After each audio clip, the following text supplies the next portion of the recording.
Kannur central ജയിലിലേക്കുള്ള ലഹരിക്കടത്തിന് പിന്നിൽ മുൻ തടവുകാരെന്ന സൂചന. തടവുകാരെ കാണാൻ സന്ദർശകരായി എത്തി വസ്തുക്കൾ എറിയേണ്ട സമയം, സ്ഥലമൊക്കെ ആദ്യം നിശ്ചയിക്കും. ജയിലിനുള്ളിൽ നിന്ന് ഫോണിലൂടെയും പുറത്തേക്ക് വിവരങ്ങൾ കൈമാറും. ജയിലിലെത്തുന്ന ലഹരി മരുന്നുകളും മദ്യവും അകത്ത് വിൽപ്പന നടത്താനും പ്രത്യേക സംഘം കണ്ണൂർ സെൻട്രൽ ജയിലിലുണ്ട് എന്ന് വിശ്വാസയോഗ്യമായ കേന്ദ്രങ്ങളിൽ വിവരങ്ങൾ ലഭിക്കുന്നു.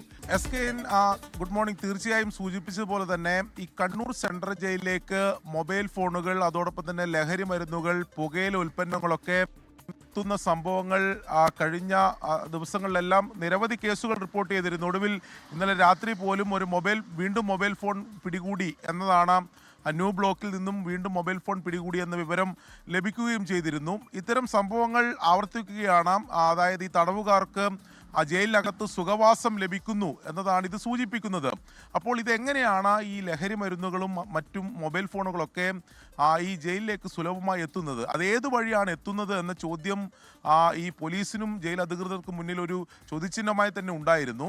നേരത്തെ ഈ മതിലിന് മുകളിലൂടെ എറിഞ്ഞു നൽകുന്ന സംഭവങ്ങൾ ഉണ്ടായിരുന്നെങ്കിലും അത് പിന്നീട് ഉണ്ടായിരുന്നില്ല. അത് കൃത്യമായ നിരീക്ഷണം ഉണ്ടായിരുന്നു എന്നൊക്കെയായിരുന്നു ജയിൽ അധികൃതർ പറഞ്ഞത്. പക്ഷേ കഴിഞ്ഞ ദിവസം അവിടെ മൊബൈൽ ഫോൺ എറിഞ്ഞു നൽകുന്നതിനിടെ പിടിയിലായ പനങ്കാവ് സ്വദേശി അക്ഷയിലൂടെയാണ് കൂടുതൽ വിവരങ്ങൾ പുറത്തു വന്നിട്ടുള്ളത്.